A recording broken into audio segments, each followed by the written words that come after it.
In the previous session, that is yesterday, we have seen what is the pair of linear equations and how to find the solution by using graphical method. Now we are going to start with the exercise dependent on that particular topic, that is the graphical solution of the equations. We are going to start with exercise 3.1. In exercise 3.1, we are going to solve first and second question. For the first question, I am going to explain and revise the total concept of the graphical solution of given equations, which is already covered in 9th standard. The question number 1 is, I am reading it. Aftab tells his daughter, 7 years ago, I was 7 times as old as you were then. Also, 3 years from now, I shall be 3 times as old as you. Isn't it interesting? Represents the situation algebraically and graphically. Yeah, this is the question which we have. Now we'll try to solve this. They have asked us to represent the given data algebraically and graphically. What does that mean? Algebraically means framing the linear equations dependent on the condition which are given in the example, and graphically means from those two equations form the graph, that is the lines, different lines for two equations which we are going to see. So सबसे पहले हम क्या देखने वाले हैं, वहाँ पे बोला गया है Aftab is telling his daughter that 7 years before and 3 years after. Common sense से अगर मैंने आपको बोला right now my age is 25, after 10 years what would be my age, what are you going to do? You are going to add the number of years to my age, right? When I am asking my age after few years, that number of years would be added. And if I say my age is 25 and before 10 years, what is my age? So what are you going to do? You are going to subtract that number of years. The same logic we are going to apply.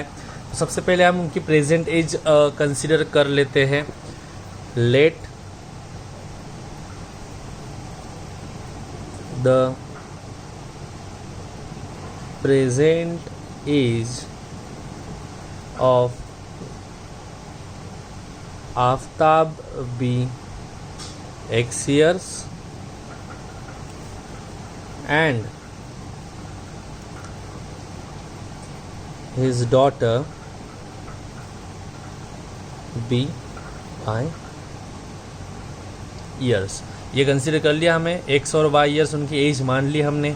अब उन्होंने condition क्या दी है, before 7 years. जैसे मैंने आपको बोला है अगर बिफोर रहेगा तो हम प्रेजेंट एज में से उसको क्या करेंगे, सब्सट्रैक्ट करेंगे. तो आफ्ताब की एज क्या बन जाएगी, उसकी प्रेजेंट एज में से 7 सब्सट्रैक्ट करना पड़ेगा. Aftab's age would be, present age क्या है उसकी X, उसमें से हम क्या करेंगे, सब्सट्रैक्ट करेंगे 7, X - 7 years. Any problem till now? Same we have to find his daughter's age. The daughter's age would be present age उसकी y है तो y - 7 years. अभी इसी टाइम पे हम क्या करेंगे, उसके लिए जो कंडीशन दी गई है उन्होंने, what is the condition given to you before 7 years? I was 7 times as old as you were. That means I am writing over here I मतलब आफ्ताब कितना साल का था, he was 7 times as that of daughter. A is equal to 7 times of D. A मतलब Aftab is 7 times of daughter. तो आफ्ताब की अभी की 7 साल पहले की एज कितनी, X - 7. X - 7 is 7 times of daughter's age. Daughter's age क्या है 7 साल पहले, Y - 7. We will try to solve this. How to solve this? This X - 7 would be as it is equal to 7 into Y is 7Y. And 7 into 7 is -49. Now what do you want to do? We have to rearrange them. We will take variables on one side and constants on one side. So I'll shift this 7y to this side and -7 to that side. -7 would go over there and 7y would come over here. So x as it is, 7y यहाँ पे plus है तो यहाँ पे आने के बाद -7y is equal to ये -49 as it is, -49 as it is. This -7 while going over there it will be +7. X - 7y is equal to -49 plus 4 plus 7 is nothing but -42. Number it as first. ये हो गया algebraical representation. सिर्फ एक दूसरी condition दी उसका भी अलग से निकालना. तो ये पहला इक्वेशन मिल गया. अब सेकंड इक्वेशन के लिए देखते हैं. सेकंड कंडीशन जो आपको दी गई है इक्वेशन में, that is for after 3 years. So I am writing over here after 3 years, ठीक है। आफ्ताब की एज कितनी बन जाएगी, अभी कितनी एज है उसकी, अभी के लिए डू नॉट कंसिडर दिस, जो हमने रेफरेंस के लिए माना है वो मानना है। अभी की एज कितनी है x, तो आफ्ताब्स एज आफ्टर 3 years क्या करते हैं हम, आफ्टर होगा तो ऐड करते हैं, so it is going to be x present plus 3 years. Similarly we are going to see for the daughter's age is y plus 3 years. Any problem? Let's see what is the condition which is given for this particular condition, that is after 3 years. After 3 years he has said I shall be 3 times as old as you will be. मतलब 3 साल बाद आफ्ताब की as अपनी बच्ची या फिर अपनी बेटी की एज के कितने होने वाला है, 3 times. So I am writing here a is equal to 3 times of d. What is Aftab's age after 3 years? It is x plus 3. तो I am writing that x plus 3 is equal to 3 times of y plus 3. So I am going to solve this again like this only. So x plus 3 as it is equal to 3 into y is 3y plus 3 into 3 is 9. Again, as that of previous question, we are going to take variables on one side and constants on one side. So this 3 will go over there and 3y will come over here. So x as it is 3y while coming over here minus 3y is equal to this 9 would be as it is and plus 3 while going over there minus 3. So x, I am writing here x minus 3y, 9 minus 3 6 is equal to 6. This is your second equation. ये हो गया आपका half part. Half part जो आपको बोला गया था कि अल्जेब्रिकली रिप्रेजेंट करो गिवन इंफॉर्मेशन को, वो हमने कर दिया. पहली कंडीशन को हमने जब अल्जेब्रिकली रिप्रेजेंट किया है तो हमें इक्वेशन क्या मिला, x minus 7y is equal to minus 42. जब सेकंड कंडीशन को हमें अल्जेब्रिकली रिप्रेजेंट करा which has come as x minus 3y is equal to 6. यहाँ तक कुछ प्रॉब्लम है? Now when we are having two equations we know how to find its solution graphically. उसके लिए कल ही मैंने एक्सप्लेन कर दिया, लास्ट सेशन में, प्रीवियस सेशन में मैंने एक्सप्लेन करा था. I am telling you again what are we going to do in this. For example for this equation what are we going to do, we are going to express this y in terms of x. मतलब y को अकेला बनाना है और x का. अब यहाँ पे देखो ये y क्या है हमारे पास -7 है, तो माइनस तो चलेगा नहीं, इसके लिए हम उसको शिफ्ट करें. अगर ये पॉजिटिव होता था तो उसको यहीं पे रखते थे और x को भेज देते थे, because we want the value for y. But y यहाँ पे निगेटिव है, इसके लिए हम y को शिफ्ट करें. अगर समझो यहाँ पे x प्लस 7y होता था तो हम 7y प्लस है ना तो उसको यहीं पे रखते थे और x को वहाँ पे भेज देते थे, जो हम नेक्स्ट क्वेश्चन में करने वाले. बट यहाँ पे y का जो कोएफिशिएंट है that is negative. That's why what are we going to do, we are going to shift this -7y over here.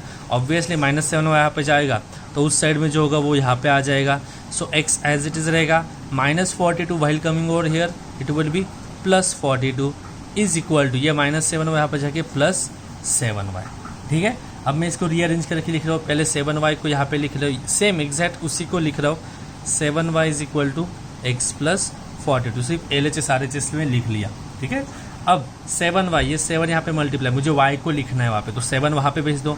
7 यहाँ पे मल्टीप्लाई, वहाँ पे जाने के बाद डिवाइड, तो y is equal to x plus 42 upon 7. This is the relationship between x and y for the first equation. First equation के लिए y को हमने x के टर्म्स में लिख लिया, which is that y is equal to x plus 42 upon 7. Let's see how to express the second one now. It is x minus 3y is equal to 6. मैंने बोला था आप लोगों को what we have to do, we want y as a positive and y को x के terms में. यहाँ पे देखो क्या है वो -3y, माइनस है, अगर प्लस होता तो यहीं पे रखते थे और x को भेज देते थे. बट अभी हम क्या करने वाले, y को वहाँ पे भेज देंगे, मतलब पूरा का पूरा 3y एंड 6 यहाँ पे लेके आएंगे. So x would be as it is this 6 while coming over here -6 is equal to 3y वहाँ पे जाने के बाद +3y. Any problem till now?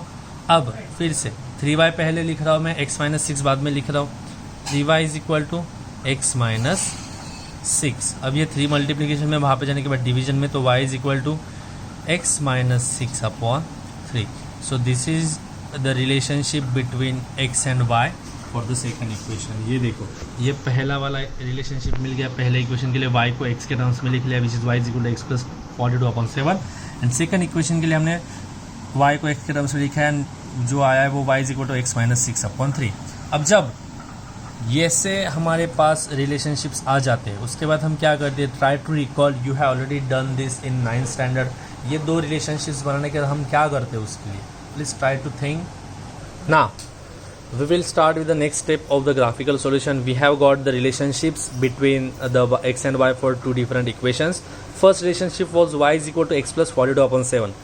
As I have already told you, the first coordinate which we are going to find, try to make at least one of them as 0. That means at least x as 0 और y as 0. तो सबसे पहले मैं यहाँ पे x 0 put करके देखता हूँ मुझे y वोल में मिल रहेगा नहीं. Try to get the coordinates in whole because it is easier to plot the points when they are in whole. जो डेसिमल्स में आ जाते हैं, फ्रैक्शंस में आ जाते हैं, उनको प्लॉट करना डिफिकल्ट जाता है. तो ट्राई करो कि वोल इंटीजर्स नंबर्स आपको मिले. मोस्टली वोल नंबर नेगेटिव भी आपको डिफिकल्ट जाएंगे प्लॉट करने में. अब यहाँ पे x प्लस 42, x को 0 बना देते. 0 प्लस 42 क्या बन जाएगा 42. 42 upon 7 is a whole number. That means x की वैल्यू हम 0 ले सकते हैं. So I am taking value of x as 0.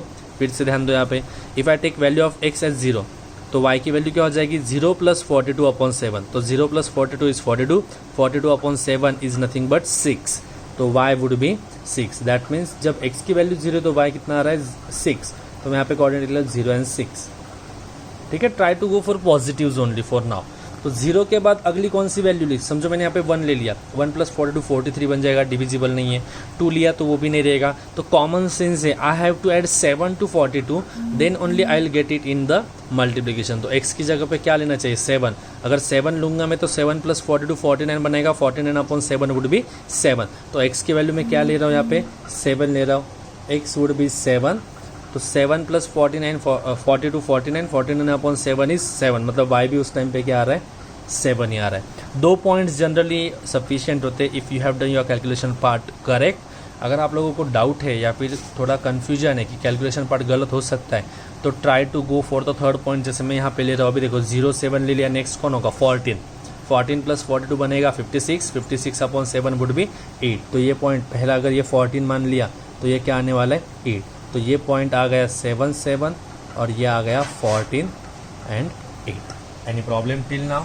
ये जो कोऑर्डिनेट्स हमें मिल गए ये हम क्या करने वाले ग्राफ में प्लॉट करके देने वाले. आपको ग्राफ में प्लॉट करके भी मैं आंसर कैसे आ रहा है वो भी बता देने वाला हूँ. No issues. अब सेकंड के लिए सॉल्व करते हैं. y is equal to x minus 6 upon 3. जैसे कि मैं बोला था either one of them try to get it at 0. दोनों में से कोई एक 0. समझो लास्ट टाइम हमने x लिया था ना, यहाँ पे भी x 0 लेते हैं. अगर x 0 लिया 0 माइनस 6 कितना बनेगा माइनस 6 अपॉन 3 कितना बन जाएगा -2.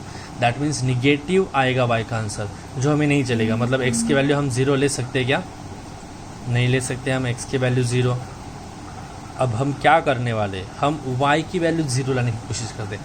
y की वैल्यू 0 लाने के लिए x की वैल्यू क्या कर सकते हैं हम.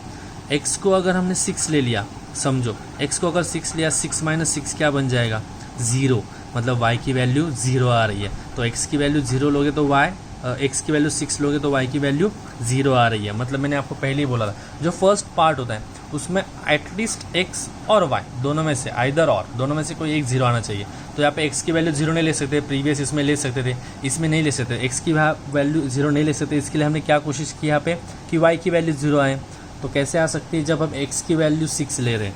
6 minus 6 that is 0. 0 upon 3 is 0. तो y की वैल्यू क्या आ रही है 0 आ रही है. तो आई एम राइटिंग 6 एंड 0. अब नेक्स्ट ऑब्वियस चीज़ है यहाँ पे 3 के मल्टीप्लिकेशन में चाहिए. तो x का नेक्स्ट क्या रहेगा the number which is multiplication of 3 also. क्योंकि मल्टीप्लिकेशन ऑफ 3 रहेगा तो ही 6 माइनस होकर 3 का मिले. तो नेक्स्ट कौन है 6 के बाद कौन होगा आगे 9. क्योंकि 9 में से 6 गए. यहाँ पे देखो 9 में से 6 गए तो 3 बचे 3 अपॉन 3 इज 1. तो next coordinate would be 9 because 9 minus 6 is 3. 3 upon 3 is 1. तो I am writing 9 and 1. If you want to add one more point we can add it. No issues.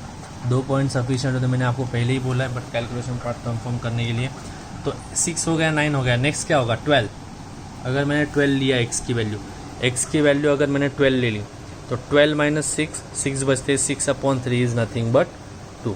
So these are the coordinate 9 1 and 12 2. Any problem till now. So these are the coordinates and for the different equations. This is the first equation, this is the second equation. दोनों के लिए हमने अलग से coordinates find कर लिए. Any problem? Please see it at once. If you are having any doubt, please ask me. Now, the points which we have got, we have plotted it on the graph paper as follows. Previously, I have done it by using the simple scale because the coordinates were 6, 9, 12, 14. तो मैंने क्या किया था, normal 1 2 3 4, ये देखो ये जो scale दिख रहा है वो 1 2 3 4 5 6 7 8 9 अप टू 10 20 लिया था, यहाँ पे भी वैसे लिया था. बट दिस इक्वेशंस और this lines were not intersecting each other. ठीक है, वो लाइन एक दूसरे को इंटरसेक्ट नहीं कर पा रही थी. तो what I have done, I have reduce the scale. मैंने ग्राफ रेड्यूस कर दिया, स्केल बढ़ा दिया, मैंने ग्राफ को रेड्यूस कर दिया. मैंने क्या किया, पहले 1 सेंटीमीटर मतलब 1 यूनिट था, मतलब 1 2 3 4 5 लिखा था. अब मैंने क्या कर दिया, 1 centimetre is equal to 5 unit. Why? Because जब मैं 1 2 3 4 ले रहा था तब मेरा आंसर नहीं मिल रहा था. The lines were not intersecting each other. They were intersecting but they were intersecting far away. इस ग्राफ से बाहर कहीं पे तो इंटरसेक्ट कर रही थी, मतलब मुझे आंसर नहीं मिल रहा था. इसके लिए मैंने उसका स्केलिंग कम कर दिया. स्केलिंग क्या किया मैंने, 1 सेंटीमीटर का 5 यूनिट्स कर दिया, तो वो ग्राफ क्या होगा छोटा. तो मैंने क्या किया, 5 10 15 5 ले लिया है. अब जो पॉइंट्स थे मेरे पास, अब मैं क्या करूँगा, पहले इक्वेशन से मिले हुए तीनों पॉइंट्स प्लॉट कर दूंगा. 0 6 7 7 14 0. यहाँ पे ध्यान दो, ये देखो, ये 0 6, ये 7 7 और ये 14 0. ये पॉइंट्स मैंने 14 एंड ये 8 है, सॉरी ये 14 0 नहीं है, 14 8 है I guess. Sorry I have written wrong but I have plotted it correctly. तो दिस इज 0 6 7 1 एंड 14 8. तो इन तीनों में से पास होने वाली मैंने लाइन ड्रॉ करी है and it is represent in the equation x minus 7 y is equal to minus 4. Second equation से जो हमें मिला थे पॉइंट्स वो थे 6 0 9 1 12 2. थोड़ा क्रिटिकल है तो ठीक से पॉइंट प्लॉट करो. ये पहला जो दिख रहा है आपको, 5 के आगे 2 यूनिट्स छोड़ने के बाद 6 मिल रहा है, बिकॉज आपने ये पूरा का पूरा ये 5 to 10 वाला 10 यहाँ पे कितने यूनिट्स, 10. 5 to 10 में 5 होते हैं, मतलब हर 2 यूनिट्स बाद कितना होने वाला, 1. 2 यूनिट्स के बाद 6, 2 यूनिट्स के बाद 7, 2 यूनिट्स के बाद 8, 2 यूनिट्स के बाद 9 एंड टोटल 10 यूनिट्स के बाद 10 आ जाएगा. ठीक है, तो this is 6 0, then this is 9 1 and this is 12 2. ये तीनों पॉइंट्स प्लॉट करें. इन तीनों में से पास होने वाली निकाली और ये दोनों लाइंस मतलब दोनों इक्वेशन जहाँ पे इंटरसेक्ट करे वो उनका सोल्यूशन होने वाला है. तो ये इंटरसेक्ट कर रहा है, यहाँ पे अगर नीचे आओगे आप तो it will be intersecting. I am marking it for you. It is intersecting at this point which can be seen. And यहाँ पे अगर आप देखोगे तो it is intersecting at this point. तो अगर आप ये पॉइंट देखोगे ठीक से तो दिस इज़ 4 यूनिट्स. यहाँ से 4 यूनिट्स पे मतलब कितना हो जाएगा, 42. और यहाँ पे देखोगे मैं माँ के यहाँ से भी 4 यूनिट्स से मतलब 12. तो ये पॉइंट जो इसके कोऑर्डिनेट्स कितने वाले हैं, 42 एंड 12. प्लीज़ एक बार ठीक से देख लो. और मैंने यहाँ पे बोला भी है कि 1 centimetre 5 is equal to 5 units को कंसिडर किया because of getting the answer. हमें आंसर्स चाहिए था इसके लिए हमने दिया. एक बार ठीक से देख लो. अगर आप अगर कुछ डाउट होगा तो प्लीज़ आस्क. यहाँ पे XY लिखना रहेगा मुझसे, that I am mentioning again YX, that's it. एक बार देख लो. हाँ, one more thing, I'm not having the pencil, I'm not carrying the pencil, that's why I have drawn this by using pen. But you people are strictly supposed to draw the graph by using the pencil only. ठीक है, do not write anything on the graph by using the pen. Strictly pencils are. So now by using the graph we have got the point of intersection as 42 and 12. तो 42 किसका answer होगा, x का, and 12 किसका होने वाला है, y का. मतलब x is equal to 12 and y is equal, x is equal to 42 and y is equal to 12. x हमने क्या माना था, आफ्ताब की age. Hence present age of Aftab is 42 years and y कितना आया, 12. y किसको माना था हमने, डॉटर की age. The present age of his daughter is 12. You can cross check the answers also. एक जो कंडीशन दी गई है उनमें से वो कंडीशन अप्लाई करके देखता हूँ मेरे आंसर सही है कि नहीं. सेकंड कंडीशन उन्होंने दी थी 3 साल बाद उनकी उम्र एक दूसरे के 3 टाइम्स होने वाली. 3 साल बाद, अभी 42 है, 3 साल बाद कितना होगा, 45. 12 है अभी, 3 साल बाद 15, मतलब 45 एंड 15 एक दूसरे के 3 टाइम्स में आते हैं. 15 3 45, मतलब हमने जो आंसर्स फाइंड किए those are correct. This way you are supposed to write this down. देख लो एक बार. Now the second question we are going to start with. Exercise 3.1 का second question solve कर रहे हैं हम. It is given that the coach of the cricket team buys 3 bats and 6 balls for rupees 3900, that is 3900. Later she buys, wait a minute, I need to see. They have said the coach of the cricket team buy 3 bats and 6 balls for rupees 3900. Later she buys another bat and 3 more balls for the same kind for rupees 1300. Represent the situation algebraically and graphically. इसको graphically and algebraically represent करना है. यहाँ पे 2 चीज़ें वो खरीद रहे हैं. One is bat, other is ball. उनका कॉस्ट हमें पता है क्या, नहीं. तो हम क्या करेंगे, उनके कॉस्ट को कुछ तो मान लेते हैं. तो लेट the cost or the price of bat be rupees x and ball be rupees y. ठीक है, बैट की कॉस्ट x मान ली और बॉल की कॉस्ट y मान ली। पहली कंडीशन क्या है, 3 बैट्स एंड 6 बॉल्स। अब यहाँ पे ऐसे लिखने की ज़रूरत नहीं, आप डायरेक्टली भी लिख सकते हो यहाँ पे, बट मैं आपको समझे आपके अंडरस्टैंडिंग के लिए ठीक से लिख के दे रहा हूँ। 3 बैट्स प्लस 6 बॉल्स अगर एक साथ ले रहे हो तो the cost would be 3900। What is the cost of the bat x, तो I am writing 3x plus what is the cost of the y, so 6y is equal to 3900। इसको मैं दे देता हूँ एक number. This is our first equation. Similarly the second condition which is given to you, they have said later she buys another bat मतलब एक bat and 3 more balls मतलब 1 bat plus 3 balls for the price of 1300, right. So I am writing 1x मतलब 1 bat मतलब 1x मतलब x plus 3y is equal to 1300। This is your second equation. अब last time जैसे equations मिले थे वैसे हमने यहाँ पे इक्वेशंस मिला लिए हैं। ठीक है, अब हर इक्वेशन को कंसिडर करेंगे, हम क्या करेंगे उसको y के टर्म्स में एक्सप्रेस करेंगे। तो पहला इक्वेशन मैं लिख रहा हूँ which is 3x plus 6y is equal to 3900। अब यहाँ पे देखो चाहिए तो सेकंड में लिख लेता हूँ यहीं पे, which is x plus 3y is equal to 1300। अब देखो यहाँ पे 3x plus 6y is equal 3900। हम क्या करते हैं, y को अकेला बनाते। लास्ट टाइम y का कोऑर्डिनेट 0 था, कोएफिशिएंट 0 था, इसके लिए हमने उसको शिफ्ट किया था। यहाँ पे y पॉजिटिव है तो इसको शिफ्ट करने की ज़रूरत नहीं, हमें 3x को वहाँ पे भेज देंगे। तो यहाँ पे कौन बचेगा, 6y is equal to 3900। 3x यहाँ पे प्लस है, वहाँ पे जाने के बाद minus 3x। Any problem till now this 6 is in multiplication, 6 multiplication में, वहाँ पे जाने के बाद डिवीजन में। तो y का रिलेशन क्या आ जाएगा, 3900 माइनस 3x डिवाइडेड बाय 6। इसको मैं बॉक्स बना देता हूँ because we are going to need this to get the coordinates. चाहिए तो यहीं पे सॉल्व करके लेंगे, मतलब आपको समझने में ईजी जाएगा। Same we are going to do for the second equation. इसमें 3y की वैल्यू चाहिए, यहाँ पे ऑलरेडी प्लस है तो y को शिफ्ट करना नहीं है, x को शिफ्ट करो। तो 3y एज इट इज़ बचेगा, वहाँ पे हो जाएगा 1300 minus x। Now this 3y, 3 is in multiplication, while going over there it will be division. So y is equal to 1300 minus x upon what, 3. This is the second relationship. Any problem? अब ये relationships use करके हमें क्या करना है, उसके coordinates find करने हैं जो हम यहीं पे फाइंड करने वाले हैं। मैं पहले टेबल ड्रॉ करके लेता हूँ जो हमें x और y के कोऑर्डिनेट्स के लिए निकालना है, then we will see how to solve it. ठीक है, now we are having the relation and we will try to solve this question. What is given there, we will try to see. It is given as y is equal to 3900 minus 3x upon 6.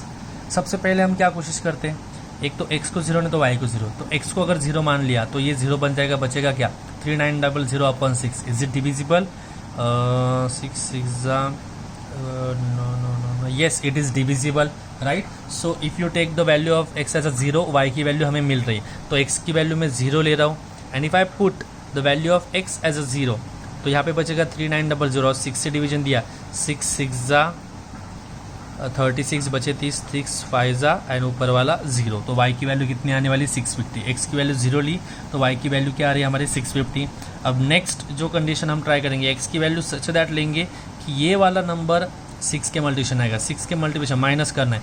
तो इसके पहले कौन सा number है, it is 3600, right, 3600। तो 3600 कब आएगा, इसमें से 300 माइनस करने के बाद। तो ये क्या चाहिए हमें, 300। ये 300 कब बनेगा, जब x की वैल्यू 100 होगी। तो x की वैल्यू 100 ले रहा हूँ मैं, तो 100 इंटू 3 इज़ 300।